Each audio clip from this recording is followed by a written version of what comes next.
365 Sports. Happy Monday, everybody. Thanks for being here with me today. 365 Sports Mizzou. This is Davis Wilson, the host of this show.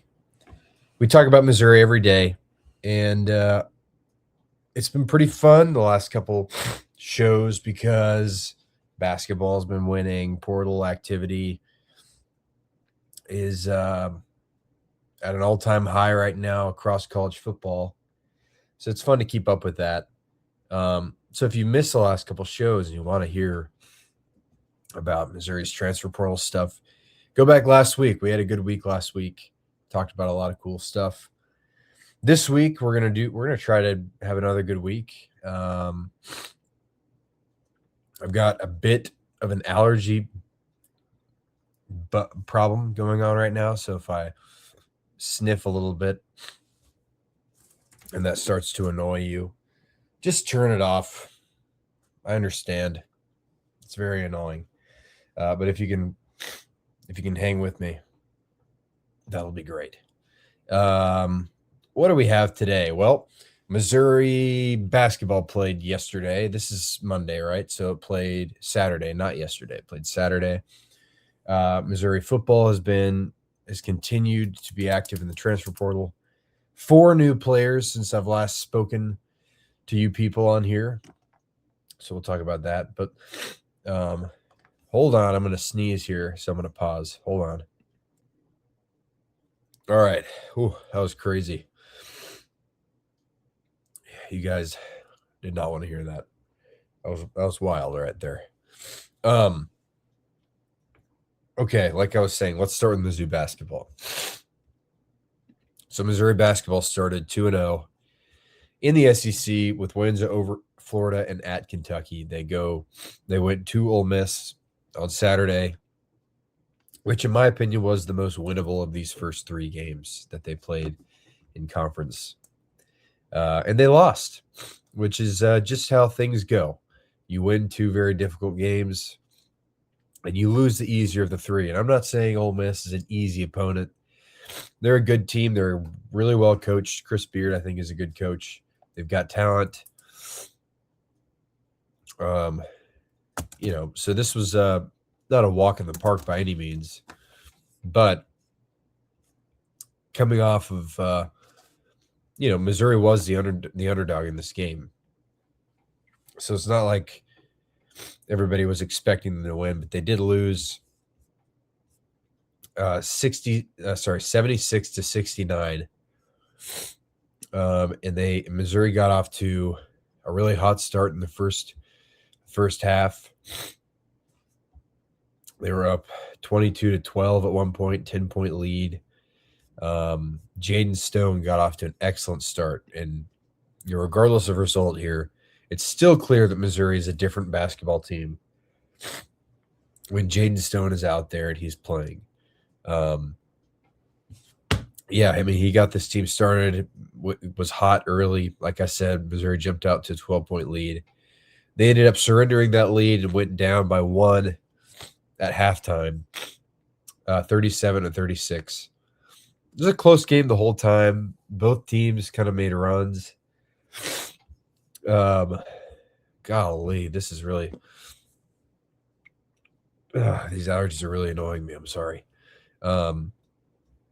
Missouri actually held the largest lead of the game with 10 points. Ole Miss's largest lead was 7, which is what the final was. So it was a close game throughout. Both teams had chances to win. It was Ole Miss who came away with it. And there's a couple really clear indicators of why this result happened. When you look at the stats, you can see why this loss happened. The first one, A.J. Storr scored 26 points on 50% shooting. A.J. Storr was a Jayhawk last year. He played for Kansas. Before that, played for Wisconsin, played for St. John's. He's been four schools in 4 years now. All right, hold on. I'm going to get a tissue. 1 sec. All right, like I said, four schools in 4 years for A.J. Storr. was pretty bad last year for Kansas. Didn't play a ton, but he's here at Ole Miss now. And he was really, really good here against Missouri. Scored 26 points, led the way for both teams in scoring. That was a big reason. They had a hard time stopping him. He had a big first half, slowed down a little bit in the second half, but was big late. It's just good to have a guy like that who can score for you like that, and he did. Missouri's leading scorer was Mark Mitchell. Mark Mitchell had a great game. He had 20 points on 7 of 9 shooting, knocked down a 3 to end the half. Missouri was going to go down 4 at half, but he made a 3 at the buzzer. They went down 2. Mark Mitchell also had 8 rebounds, which led the way for the team. He had 7 assists, which led the way for the team. 3 turnovers, 1 block. All around very good game for Mark Mitchell. The rest of the starters finished as such. Sean Phillips Jr. had 12 points in 29 minutes on 6 of 7 shooting, 6 rebounds, a steal, 2 blocks. That's pretty good from him. I think if you get that from him, you're pretty happy about it. I still think he should be getting more than 6 rebounds, though, in 29 minutes. I don't know. I feel like that should be his thing, but that's okay. Anthony Robinson Jr., who's had a couple really good games in a row, kind of regressed a bit. He had 6 points in 35 minutes, 2 of 9 shooting, 0 of 3 from 3-point land, 2 of 4 from free throws. I'm going to talk about free throws in a second here. He had 3 rebounds, 6 assists, 2 turnovers, a steal. He had 5 personal fouls, and that you can probably make a graph and say what's the correlation between Anthony Robinson having 3 or more personal fouls or 4 or more personal fouls and Missouri winning basketball games? Because I'm sure there's some sort of I don't know. I'm not a math guy. I have no idea. But you would think that when he has foul trouble, this team is worse and struggles more, because I think when he does get into foul trouble, he's less aggressive. I don't know. It's hard to play when you have 5 fouls. It's hard to play when you have 4 fouls, 3 fouls. It's like, okay, 1 or 2 more, and I got to go to the bench. Wait a minute. 5 fouls. That's I always get this confused. Hold on. Oh yeah, so he fouled out. There's 5 fouls. It's really hard. It's really hard to play with 5 fouls because you can't. I meant to say it's hard to play with 4 fouls, 3 fouls, because you're a couple fouls away. He fouls out. And yeah, you never want that. That's, he's a guy Missouri has to have on the court. And he has, not only does he have to be on the court, I feel like he has to be an aggressive version of himself. Jacob Cruz, 21 minutes, 5 points, 1 of 5 from 3, 4 rebounds. Jaden Stone, 31 points, 31 minutes, 16 points, 4 of 6 from 3, 3 of 5 from field, 5 of 7 from the free throw line, 4 rebounds, 4 assists, 1 turnover, 1 steal. The bench did absolutely nothing outside of Trent Pierce. Trent Pierce, 25 minutes, 10 points, 4 of 11 shooting.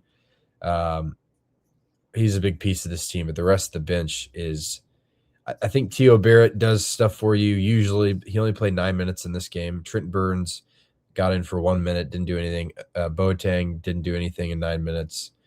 Barrett didn't do anything in 9 minutes. Nicholas Randall didn't do anything in 4 minutes. I think the bench has to be better. You have to have at least one other guy outside of Trent Pierce that's going to be productive. And I imagine that'll probably be T.O. Barrett because he has been decent this year. But, I mean, it'd be nice to see Boateng do something. And he continues to do nothing, which is a little concerning. But that's the stats breakdown. Here's what we need to talk about, though. This team, you can talk about individual efforts all you want. You can talk about whether or not you think Dennis Gates did a good job in this game. You can talk about whether or not they were good enough defensively. But none of that matters when you look at the free throw numbers for this team. They shot 12 of 24. The first thing I want to say, they got to the free throw line 24 times. That's great. That's exactly what this team needs to do. Unless they're going to shoot 50% from the free throw line from here on out. Then you might as well not even go to the line. I mean,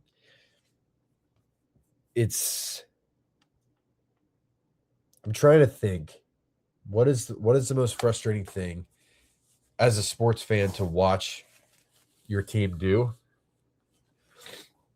I'm trying to think. I think a team that is bad at free throws is among the most frustrating things to watch as a sports fan. Like maybe a team who has a bad field goal kick, football team with a bad kicker. It's like, that's really kind of frustrating to watch. Missouri fans experienced that this year. I don't know, I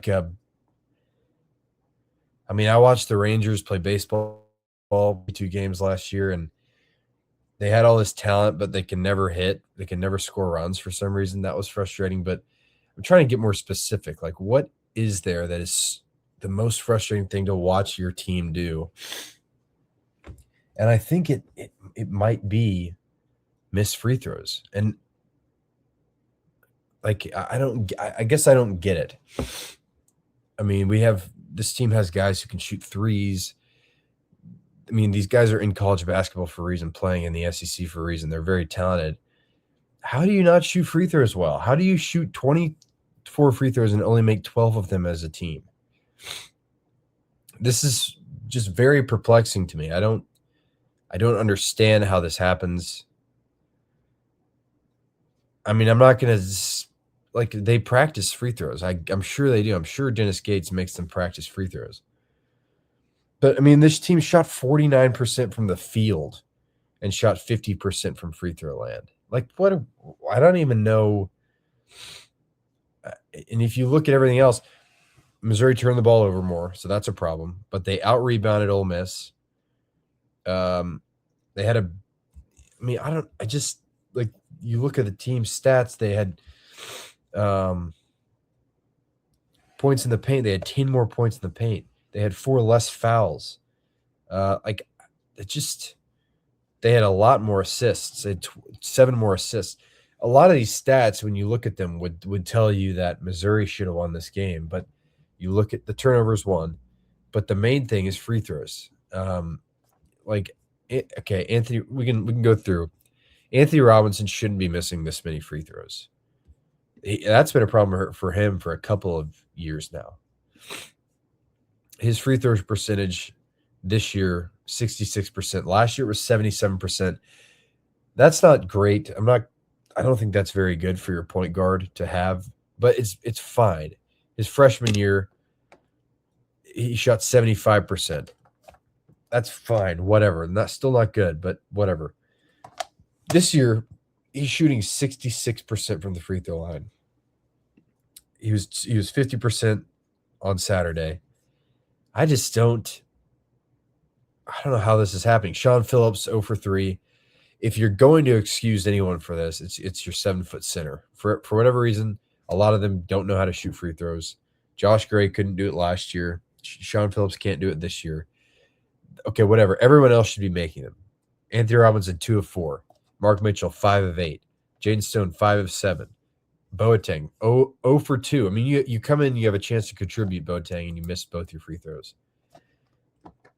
Missouri lost this game by 7 points. They missed 12 free throws. So if you just shoot 19 of 24, which is not that's not crazy. That's 79% from the free throw line. That's not crazy. That's exactly what Ole Miss shot percentage-wise. They shot 79% from the free throw line. If you match that, it's a tie game. It's that, the math gets up to 76. It's tied. All you have to do is make 7, shoot 79% from the free field. Even if you make say 5 more and you're 17 of 24, that makes it a closer game. 5 points late, you wouldn't have to play the foul game. You'd have a lead at some points late in the game. So, you can criticize whatever you want about this team, but they are not going to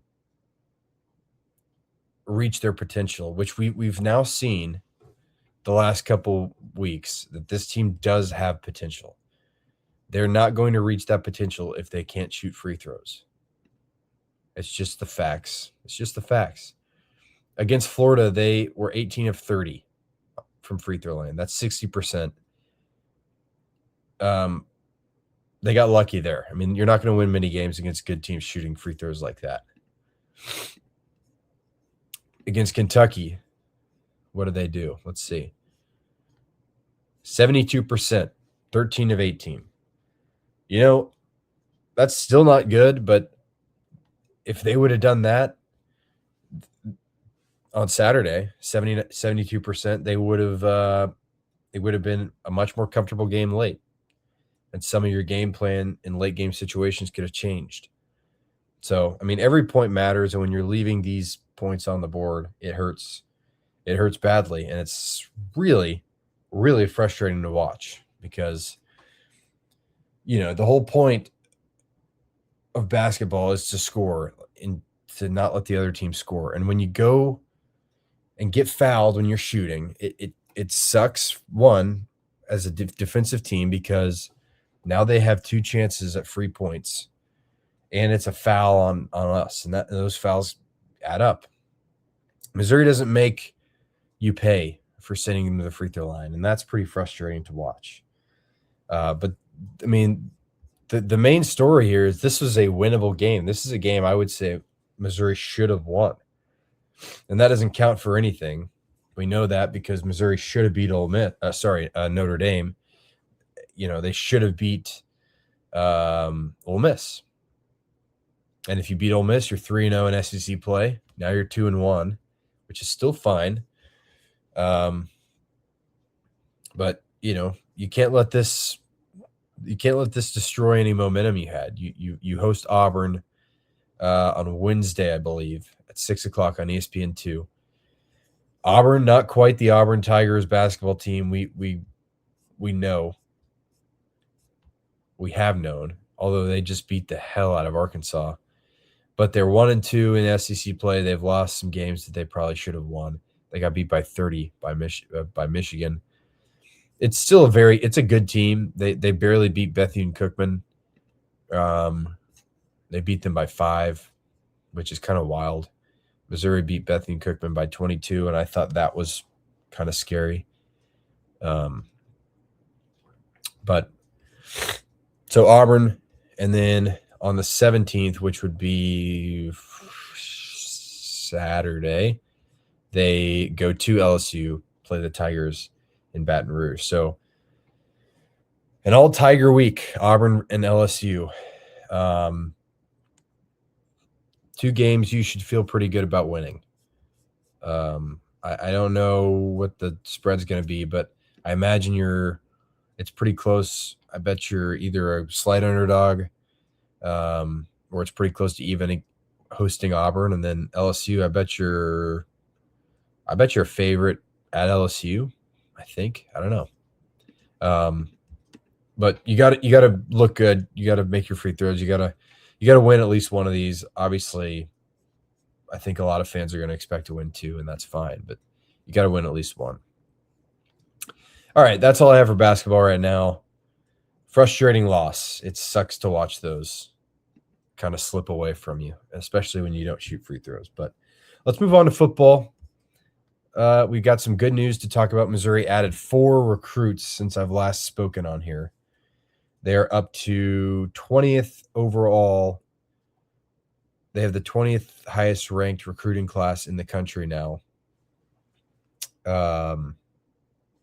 with 14 total transfers. The 4 new ones are Dontas Simpson Jr., a defensive lineman from Miami. It is Nashawn Montgomery, a wide receiver from Florida. It is Jaden Jones, an edge rusher from Florida State. And it is Will Kimna, an offensive tackle from Kansas State, who I believe is coming. He's from Jefferson City. I think he's coming to Missouri as a walk-on, maybe. I don't remember. I feel like I read that somewhere. I don't know.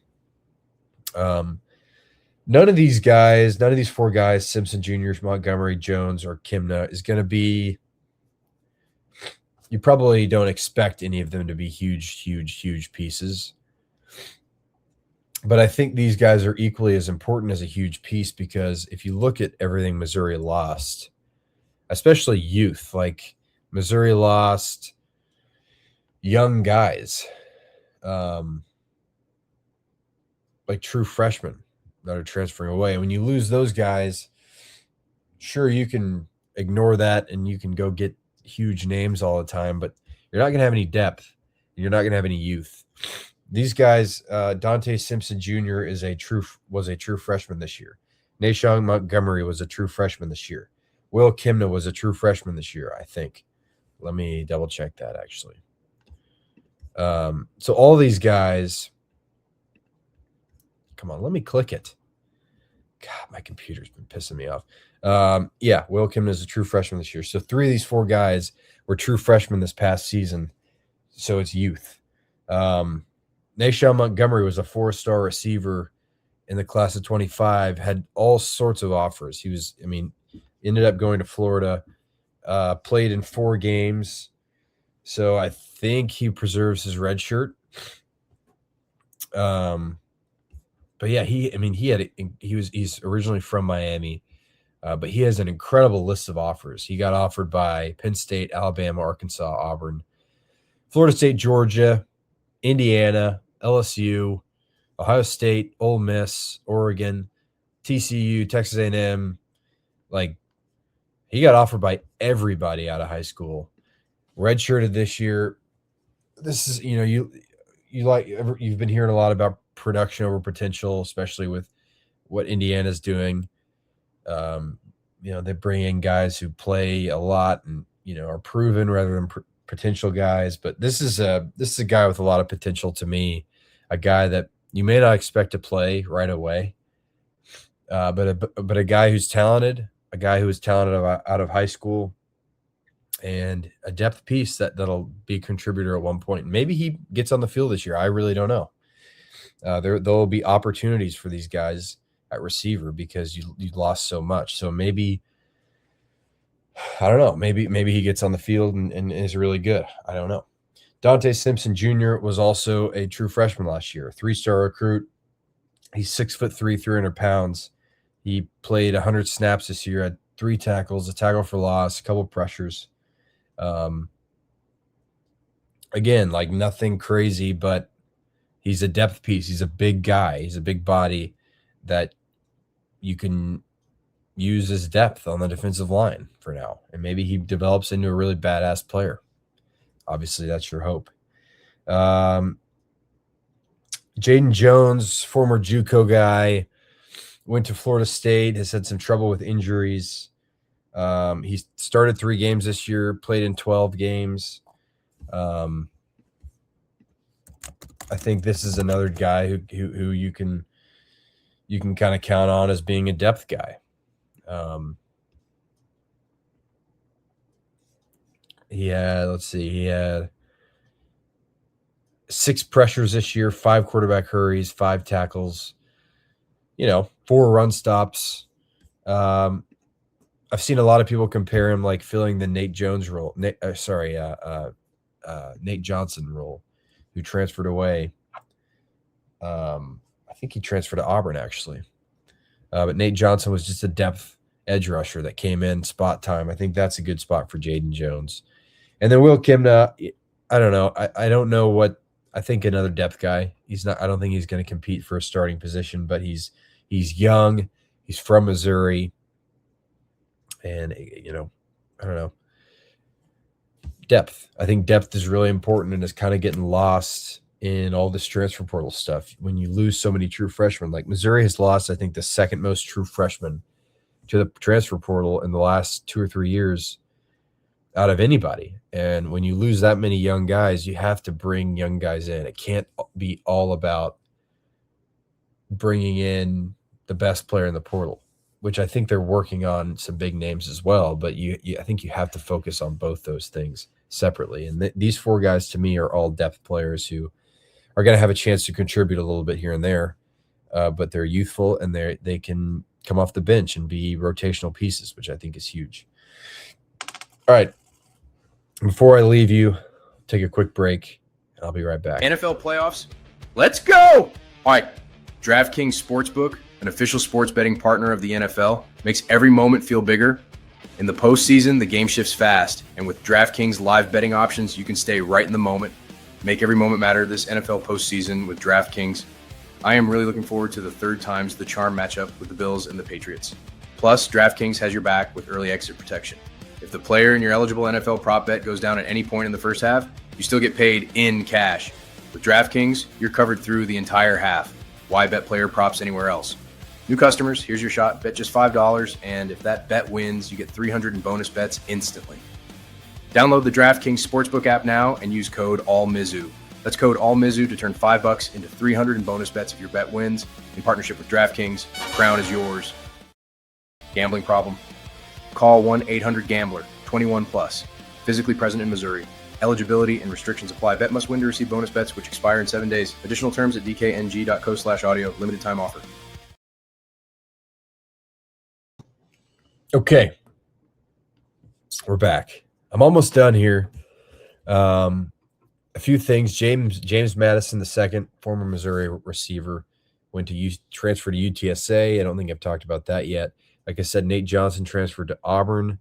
Mark Manfred transferred to Kentucky. I'm trying to think if there's anybody else, any other former Tigers. Oh, Marvin Burks Jr. to Washington. I thought that was very odd.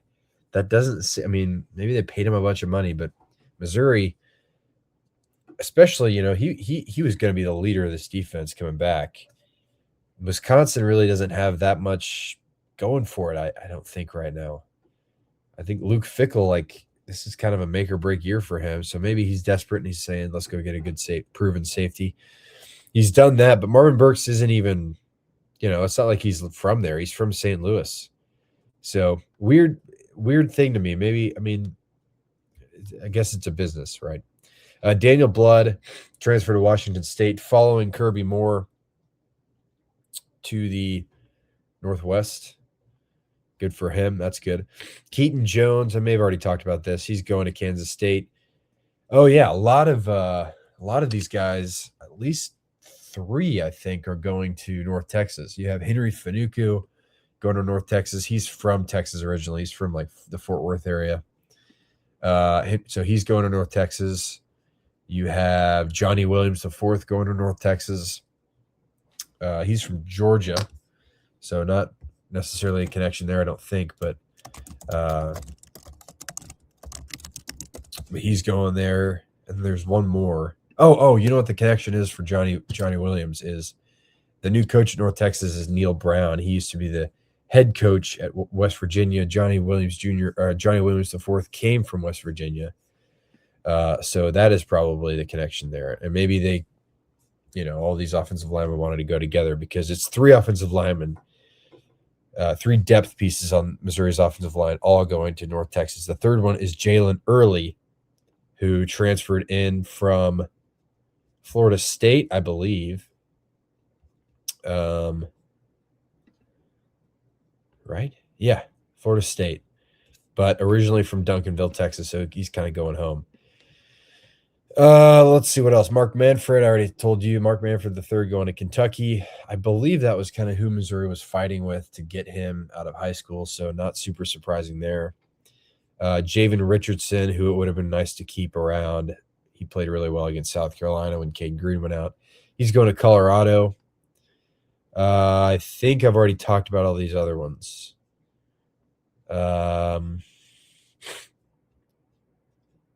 Yeah, I think I've talked about all the other ones. So there's your update on where those guys are headed. We'll see how some of those shake out.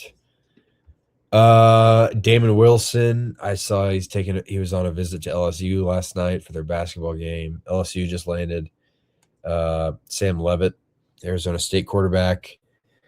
I bet Damon Wilson's going to end up wherever the hell he wants to. I wish he was going to play for Missouri, but he's not. So we have to move on and accept it. Wouldn't be shocked to see LSU. Wouldn't be shocked to see Texas A&M, Texas Tech, the kind of usual big money people in the South.